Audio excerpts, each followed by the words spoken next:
tema que nos ocupa es el de la investigación por el triple asesinato a los marinos de la Armada. Ya en instantes vamos a ir al diálogo aquí que tenemos con el doctor Germán Haller, criminólogo, doctor en Derecho Penal, para seguir entendiendo por qué están pasando estas cosas, ¿no? Y cuál es el modus operandi, en este caso, de este hecho policial que nos conmueve a todos y que, más allá de que los móviles ya no pudieran ser el crimen organizado, estamos hablando de un hecho atroz que si uno va para atrás se encuentra un antecedente recién por allá por la década de los 90, que tampoco comparativamente no tiene nada que ver, pero bueno, es una atrocidad lo que ha ocurrido, ¿no? Del modo que ha ocurrido. Y a propósito, decíamos recién con Magdalena, el ministro de Defensa Nacional, Javier García, está viajando esta mañana a Rivera y también a Tacuarembó para estar presente en los sepelios de los marinos asesinados en el Cerro, ¿no? Exactamente. Sí, y como decíamos, ayer tuvimos la oportunidad de conversar con algunos de sus familiares. Y también Dani hacía referencia ayer, ¿no? Bueno, deberían hablar los familiares, no deberían hablar, bueno, es parte del duelo, es parte de ese proceso y la verdad que ellos tenían la necesidad de conversar con nosotros, pero estuvimos charlando con ellos un poquito más allá sobre los perfiles de estos chiquilines. Alex Guillenea de Melo tenía 25 años, nació el 31 de octubre, estaba en pareja con Jessica Borges hace 3 años, tenía 4 hijos, uno de 8, uno de 5, uno de 2 y uno de 1 año. Era hijo de Cristina y de Walter, que tienen 7 hijos. Alex era el del medio de estos 7 hijos. Alex era oriundo de Rivera, del barrio 33 Orientales, pero pasó varios años de su niñez en Artigas. Y ese perrito que ven allí en imágenes es el que compartían estos 3 marinos allí en el destacamento, exactamente. Fue algunos años en la Escuela 45, en la localidad de Estiva, en Artigas, una escuela rural, y otros años a la número 1 de este departamento. Cuando comenzó a servir a la Armada fue a los 21 años y fue que se mudó aquí a Montevideo y en la actualidad vivía en el barrio La Teja junto a su pareja. Por otro lado, Juan Manuel Escobar, el más pequeño de ellos 3, tenía 22 años, nació el 19 de mayo de 1998, allí lo vemos a Juan Manuel, tenía un hijo de 1 año y 4 meses, su mamá se llama Fanny, conversamos allí ayer con ella, está allí en imágenes. Tiene 2 hijos, Fanny, Juan Manuel, era el más grande, tiene un hermano, Juan Manuel, de 16 años, que se llama Adrián. Juan Manuel nació en Montevideo y de chico se mudó a Tacuarembó, donde se crió hasta que se vino a Montevideo. Y en septiembre de 2019 entró en la Marina después de un largo proceso con muchas exigencias para poder ingresar. En Tacuarembó vivía en el barrio Esperanza. Por otro lado, Alan Rodríguez, el mayor de los 3, es el que conocemos menos. Su familia, bueno, no, en este proceso de duelo no tuvo ganas de hablar con la prensa. Súper justificado su decisión, por supuesto la respetamos. Pero bueno, sabemos que hacía 4 años que había logrado ser infante de Marina, su mamá falleció y su padre es un señor de edad avanzada que estuvo aquí en Montevideo ayer en este homenaje que se les realizó. Y bueno, como les decía, poco se sabe de su historia, a diferencia de Alex y de Juan Manuel, porque no hemos tenido acceso a conversar con la familia. Pero bueno, queríamos mostrar estos 3 perfiles porque entendemos que más allá de las noticias o más allá de esta crónica policial, atrás de eso hay 3 historias de 3 jóvenes que muchos pueden decir, bueno, podría ser mi vecino, claro, mi hijo, y nos parecía importante humanizar esta situación policial que sucedió en nuestro país. Un detalle interesante es lo presente que han estado las autoridades en todos lados. Recién contaba Mike que viajó a Rivera, el ministro García. Eso marca una diferencia de lo que veníamos viviendo antes, ¿no? La presencia que da cierta contundencia de cómo se va a reaccionar. La contención del Estado, sí, ¿no? Sí, bueno, eso es un hecho muy grave, ¿no? Que, como decíamos, tampoco... Bueno, pero ya han sucedido también hechos muy graves en el pasado, sí, ¿no? Bueno, no en el pasado, capaz que no en el pasado reciente, no, pero la muerte de funcionarios policiales se ha dado mucho, ¿no? Sí, ni que hablar, en la administración pasada y bueno, ahí marca una diferencia, me parece, con lo que está, la forma que se está comportando este gabinete. Martín, me parece que hay otra forma de proceder en una situación de esta magnitud, ¿no? Me parece que es lo mínimo que puede hacer el Estado por y yo no lo vi antes. Son funcionarios. No, yo tengo conocimiento de causa en donde la muerte de funcionarios policiales no era acompañada por los jerarcas. Bueno, lo cierto es que ayer hablábamos de crimen organizado, ¿no? Hablábamos de bandas criminales, y hoy estamos hablando de otra cosa. Estamos hablando que hubo un allanamiento, que se detuvieron a 3 personas, que entre los 3 detenidos hay una persona que pertenecía a la Armada que ya no pertenece. Que era conocido de 2 de ellos. Que era conocido de ellos, donde se les incauta una 9 milímetros que pertenece a uno de los marines ajusticiados. También cargadores, son 2 mujeres y un hombre que ya están a disposición de la Fiscalía. Ayer el ministro Larrañaga fue muy escueto en su conferencia de prensa, no recibió preguntas y tampoco dijo que las iba a dar porque no quería entorpecer la investigación. Obviamente cualquier línea investigativa, si uno da demasiada información, la puede distorsionar o estropear que se llegue precisamente a cerrar el caso, pero sí lo que dijo que estamos muy cerca de cerrar el caso en un tiempo récord. Yo creo que en menos de 48 horas ya estamos con una pista firme de que se está tratando entonces de otra cosa. Acá capaz que no es el crimen organizado, pero tampoco hay que descartarlo, ¿no? Aún no se sabe, porque tampoco se tiene conciencia de cuál era el relacionamiento de este hombre. Capaz que este hombre había sido utilizado para... por su conocimiento, digamos, por el lugar, para ingresar allí y cometer este acto. Claro. No sabemos si no está emparentado o trabaja en conjunto con el crimen organizado. Lo terrible es cuando el crimen organizado se filtra, ¿no? En este caso, en la claro, Armada. Ahora ¿no? Habrá que ver qué conexión tiene este episodio con el crimen organizado, ¿no? Pero de hecho ya sabemos por qué entonces en la escena del hecho no había señales de resistencia, de forcejeos, ni de marcas en la puerta, no hay indicios de un ingreso violento. Lo que hablábamos al ayer, ¿no? Exacto, ayer hicimos referencia. Vamos a darle los buenos días al doctor Aller precisamente para que usted nos dé su visión como criminólogo, específicamente en su especialidad, de cómo ha observado usted toda esta situación, ¿no? Esto que ha pasado en estas últimas 24 horas, donde se han trazado distintas hipótesis, donde ahora parece que una es la más firme que otras, pero donde todavía nada se descarta, ¿no? Desde el punto de vista de la criminología, que aparte es una ciencia que, usted me corregirá, es en cierto punto predictiva de lo que puede ocurrir. Sí, por más que el criminólogo en general no se aboca al caso específico de fulano contra mengano, sino es el estudio de la criminalidad, de todo el fenómeno criminal. Pero efectivamente algunas cosas uno puede opinar. Aquí, el primer punto, la información que tenemos es esquiva, es relativa. Ni siquiera sé si está del todo claro para los propios investigadores. Es decir, da la impresión de que la policía está trabajando muy bien, la policía tiene distintas líneas de trabajo y es lo correcto, es lo habitual. Máxime en una situación en la que de entrada la información que se posee es un lugar donde al hacer la investigación del caso se encuentra que no hay resistencia, eso es un factor muy importante porque significa distintas hipótesis, eran conocidos o estaban totalmente desatentos los soldados, cosa que no creo. En principio yo pienso que más bien había el conocimiento de alguno o de varios. Eso es algo que lo supusimos apenas vimos cualquiera, el fenómeno. Después aparece una información que parece ratificar esto. Eso no quita que no pueda haber vínculos con las otras ramas que ustedes señalaban, ¿no? Que pueda haber relación con crimen organizado, narcotráfico, pero prima facie da la impresión de que estamos ante una situación de un hecho brutal, de un crimen horroroso en todo sentido, de un gran salvajismo además por otra parte, donde se mata a las personas por X motivo, pero de una manera completamente, yo diría que calculada. Ahí va, porque el modus operandi se asemeja mucho a cómo mata el crimen organizado, ¿no? O el sicariato. Entonces verdad, es ahí donde uno se llama la confusión. Es verdad, pero primero que los formatos de crímenes son procesos imitativos, ya desde el siglo XIX estaba claro. Entonces, como el crimen se imita, que alguien mate de la manera que mata a otro no quiere decir que necesariamente pertenezca. De hecho, está hasta en la televisión.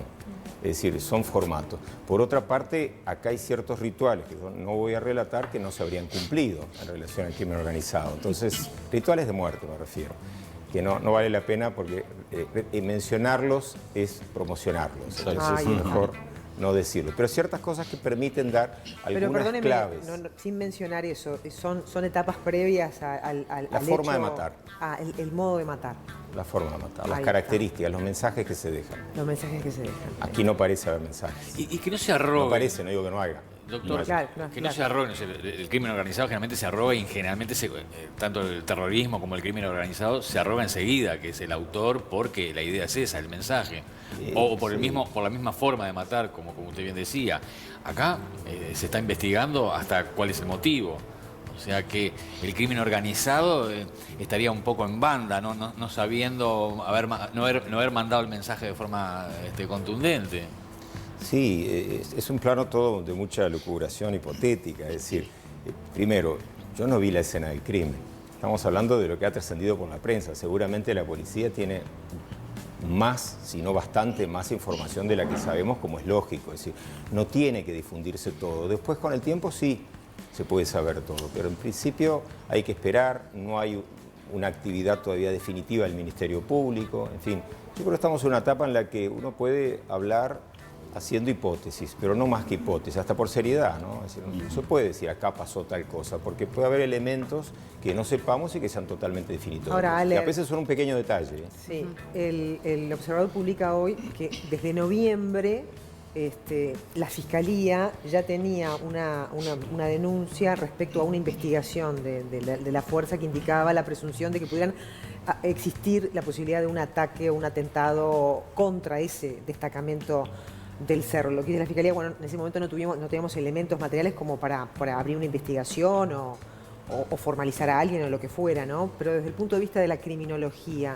cuando se presenta un antecedente de estas características, ¿hay algo que se pueda hacer, algo que se pueda advertir, algo que se pueda investigar? Sí, la lógica es suponer que la policía en ese momento ya habrá tomado algún tipo de recaudos y supuestamente la propia Armada. Es decir, se supone que ante una idea de que haya una posibilidad de un ataque a un lugar hay que tomar recaudos. Acá una de las cosas que llama la atención es que no haya habido, o no hubo, o hubo y era amigo, un funcionario en consigna, ¿no? Una persona que estuviese cumpliendo la labor de centinela. O no hubo, y eso es un fallo, si no lo hubo. Evidentemente ningún lugar militar puede estar sin vigilancia, por más que tenga militares dentro, sin vigilancia perimetral. Esa es una hipótesis. La otra hipótesis es que sí la hubo, pero que había vínculo entre ellos. Vínculo que no tiene por qué ser espurio, porque con ese vínculo a veces se puede asociar con que ya el militar fallecido, asesinado, esté en algún hecho de corrupción. Yo en principio no iría por ese camino hoy día.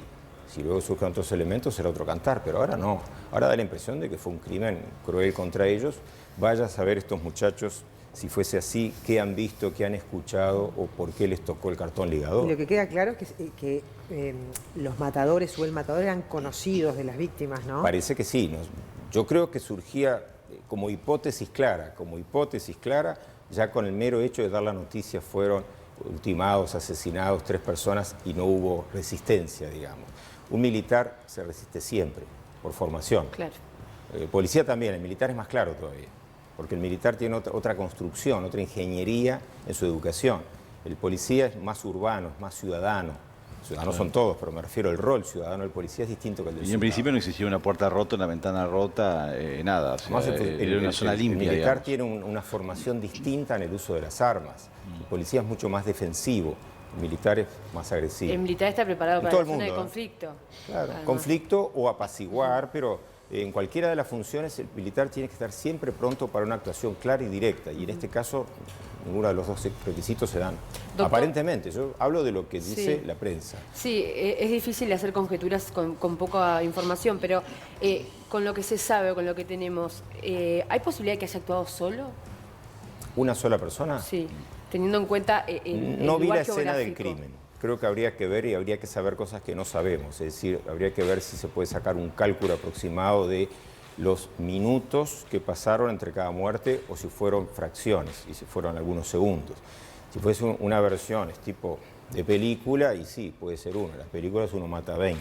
En la realidad no es tan fácil porque si lo hiciese, seguramente alguno hubiese esgrimido un arma y hubiese habido por lo menos algún hecho de resistencia, algún tiro de otro, efectuado por otro, perdido. Esa es la lógica.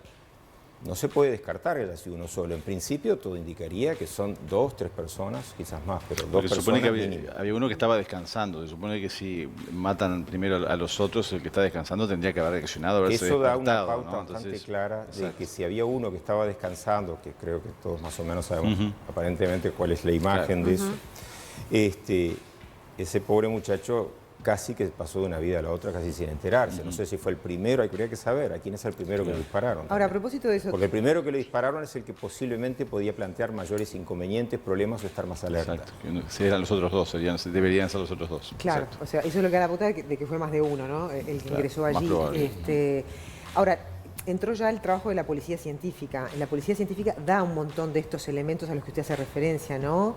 Tiempo de la muerte, a qué hora fue, a qué distancia se disparó. Es un trabajo en equipo. Todos esos elementos, ¿cómo los usa un criminólogo en una investigación? Bueno, nosotros, el criminólogo, en realidad, este no es el momento de su mayor trabajo, es la parte explicativa, digamos.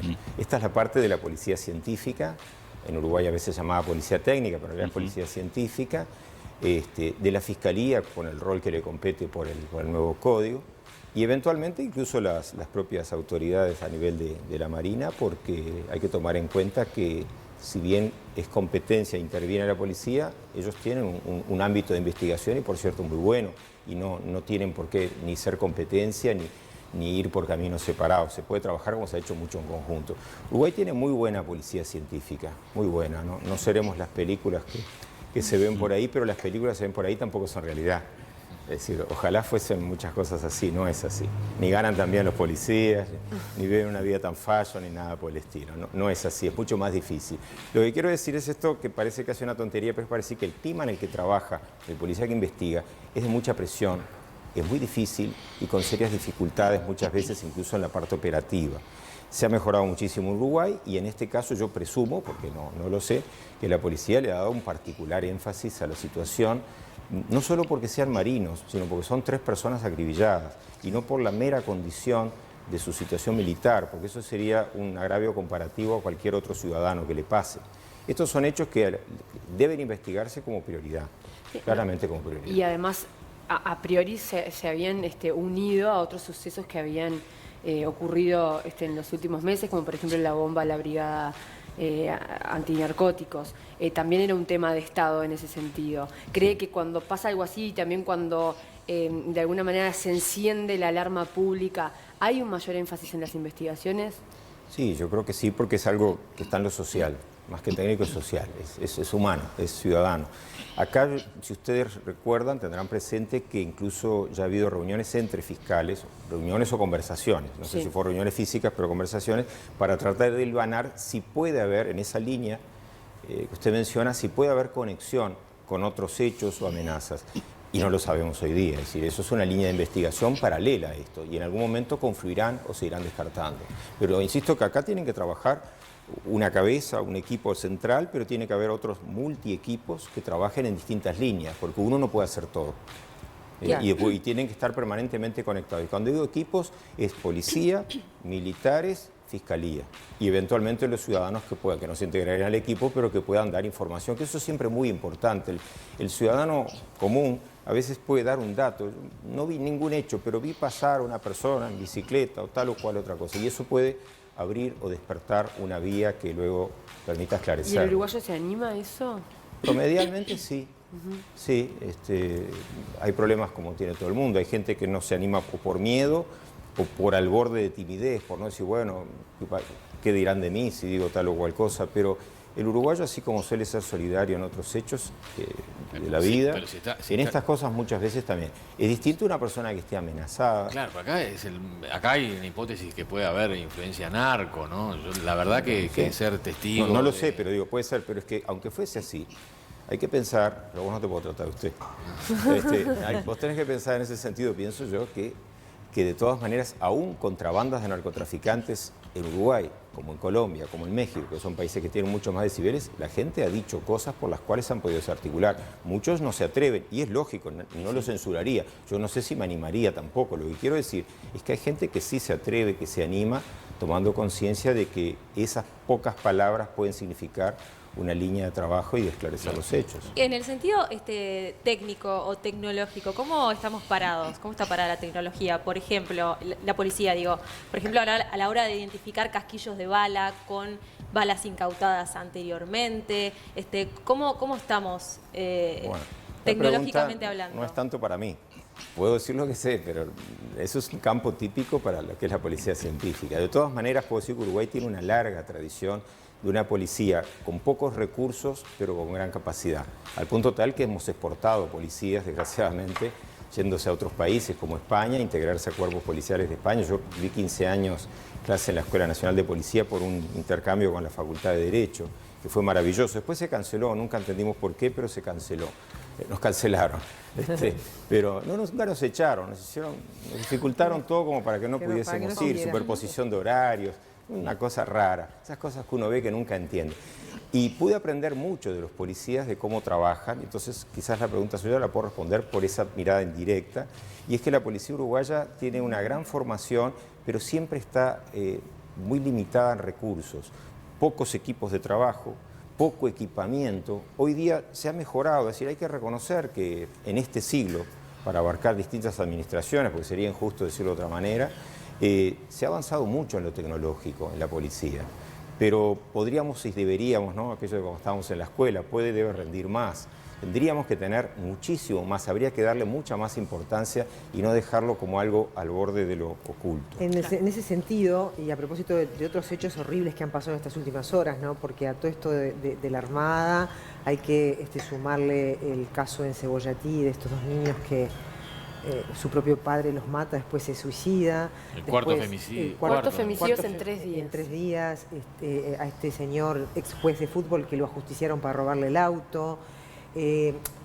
Ayer anoche un femicidio con suicidio, un hombre que forcejea con su pareja en el piso 7 de ahí de Malvin Norte, cae la muchacha y después él se suicida. Es decir, están pasando muchas cosas ahora en cuestión de 24 o 48 horas.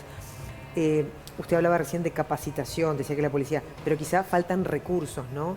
¿Qué recursos le faltan a nuestra policía para afrontar de golpe esta circunstancia que se nos viene encima? Porque estábamos como una especie de luna de miel de inseguridad, vaya a saber si por el COVID o la pandemia o lo que fuera, pero da la sensación de que en esta última semana ha habido un agravamiento de casos, ¿no? Es decir, ¿la policía tiene capacidad de amortiguar todo esto? ¿Qué es lo que le está faltando a la policía uruguaya? La policía siempre está trabajando bajo mínimos, si siempre falta.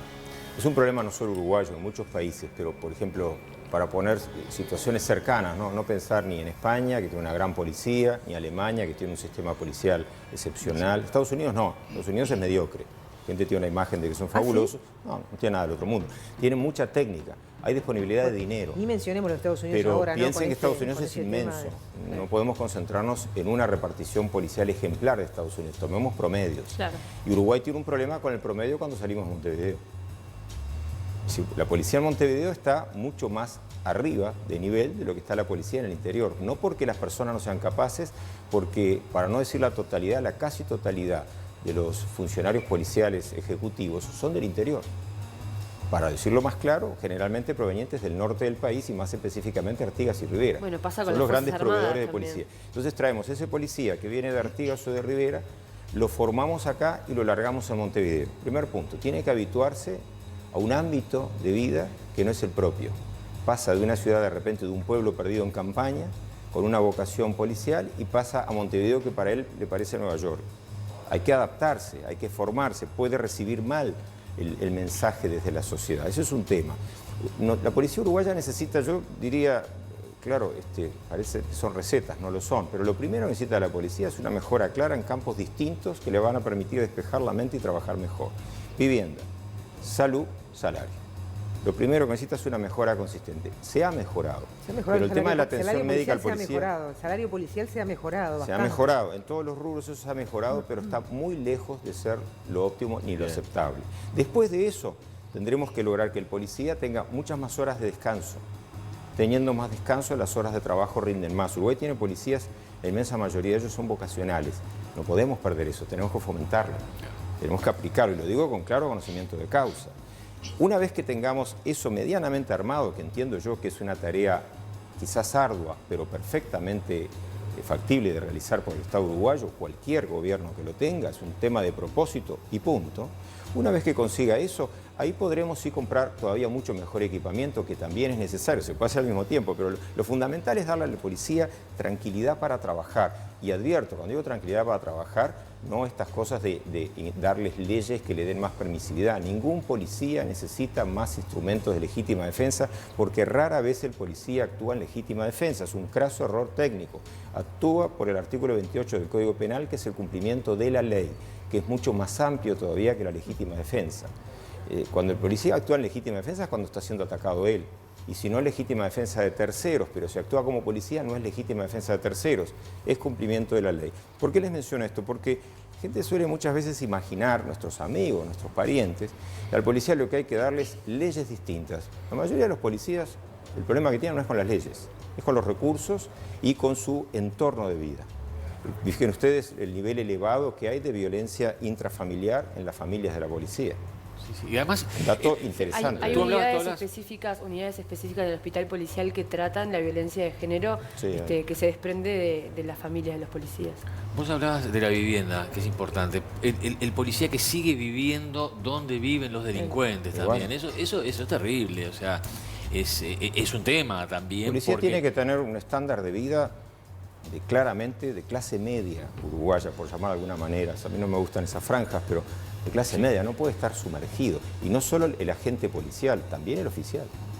Hay que elevar a todos. Aler, ¿y usted cree que el sistema que tenemos está preparado para tener una capacidad de reacción rápida que se necesita ahora en el contexto del crimen organizado que estamos hablando, ¿no? Estas cosas que están pasando, no sabemos dónde van a terminar. ¿Usted cómo observa la capacidad de reacción que tiene el Estado para estas cosas? La capacidad que tiene, la que podría tener y la que tendría que tener son distintas. La que tiene es excepcional comparado con la realidad de lo que le tiene alrededor. Es decir, el policía uruguayo está actuando en forma superlativa en relación a las condiciones que tiene, que no son solo los objetos, no solo un arma o lo que sea, que se ha mejorado bastante, esas condiciones que referí antes. Entonces, ese policía, en proporción a la situación uruguaya y a un incremento importante de la criminalidad, básicamente tiene muy buena capacidad de respuesta, pero no es suficiente. Muy buena porque debería estar peor. Tendríamos que estar mucho peor de lo que estamos. Eso es un tema que no, desde el punto de vista criminológico, es claro. Incluso uno puede avisorar que una criminalidad que en Uruguay va en aumento por una multiplicidad de factores, pero esos factores no se están abatiendo, no se está trabajando en forma sustantiva en ellos, y es un déficit que tenemos desde hace años. Bueno, la lógica es que la criminalidad se vaya incrementando no solo en la cantidad, sino en la calidad, en la violencia, que es lo que estamos viendo.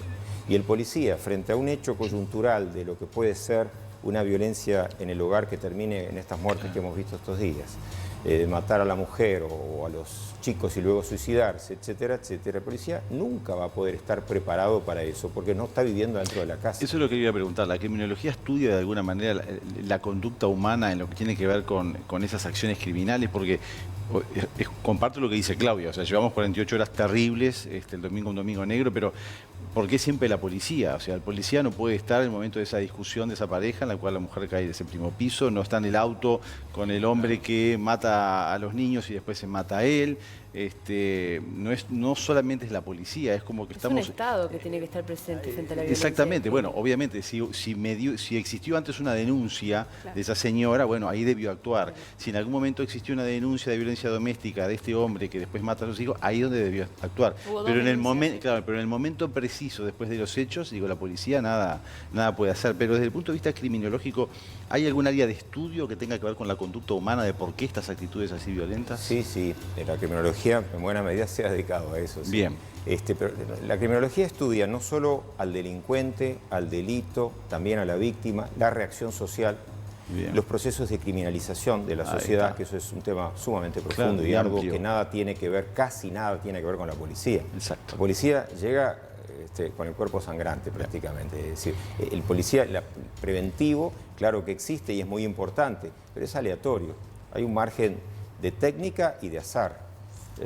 Pero sin embargo lo fundamental es tratar de comprender, explicar para luego tratar, comprender no quiere decir estar de acuerdo, ¿no? Simplemente captar la dimensión de todo, diagnosticar, ya que usted es médico, sabe perfectamente, primero tengo que saber qué tengo enfrente, luego veremos qué recetamos. Exacto. Aquí pasa un poco lo mismo. Primero detectar cuál es la problemática que subyace en un entorno social. Uruguay tiene, por sobre todas las cosas, un gran incremento de violencia, no solo de criminalidad. Lo más preocupante no es el mero incremento de criminalidad, que preocupa. Lo que más preocupa es el incremento de violencia, los homicidios. Uruguay se ha disparado en tiempos no tan lejanos, algunas décadas atrás.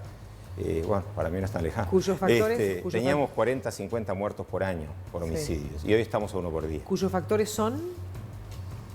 Variados. Perdón, me perdí ahí. Digamos, ¿cuál es el origen de esta alta tasa de homicidios en el Uruguay? Una escalada de bueno, violencia. Es una escalada de violencia que explota en el homicidio. Está bien, pero... En realidad es una proporción, un gran incremento en las rapiñas, un aumento en la violencia intrafamiliar, o por lo menos en su conocimiento, pero creo que es el aumento también, creo que son las dos columnas se suben, y es lógico, el homicidio es la lógica consecuencia. El homicidio no es ilógico, es injusto, está mal, es pecado y es delito, pero no es irracional como conducta. ¿Por qué se mata? Se mata por odio. El odio es un sentimiento negativo, malo, que no debemos tener, pero que muchísima gente posee. Lo que no hace todo el mundo es matar.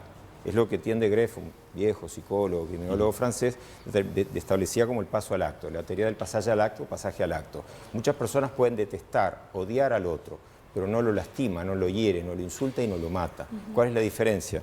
Frenos inhibidores, que tienen que ver con lo cultural. Exacto. No es genético ni nada por el estilo, no es el policía el que lo inhibe, muy difícil. Esos frenos inhibidores, ¿dónde se generan? En casa, en la escuela, educando y educando. Doctor Ale, muchas gracias por venir hoy al programa. ¿Cómo no? Ha sido un Muchísimas placer gracias y ha sido muy interesante todo lo que hemos pensado acá en voz alta. Me quedo con esto que decía, ¿no? El policía hace más de lo que puede con los pocos recursos que tiene. Y bueno, y en definitiva vamos a ver si fue el odio un móvil de asesinato en el caso de los 3 funcionarios de la Armada, ¿no? Porque en definitiva esa es una de las líneas también de investigación, cuando se dice que el participante sería alguien que va en venganza de algún forma. Es algo que se está interpretando desde el punto de vista de la policía y de la investigación. Habrá que ver qué arroja la investigación de Fiscalía y todo lo que puede aportar la policía científica. Bueno.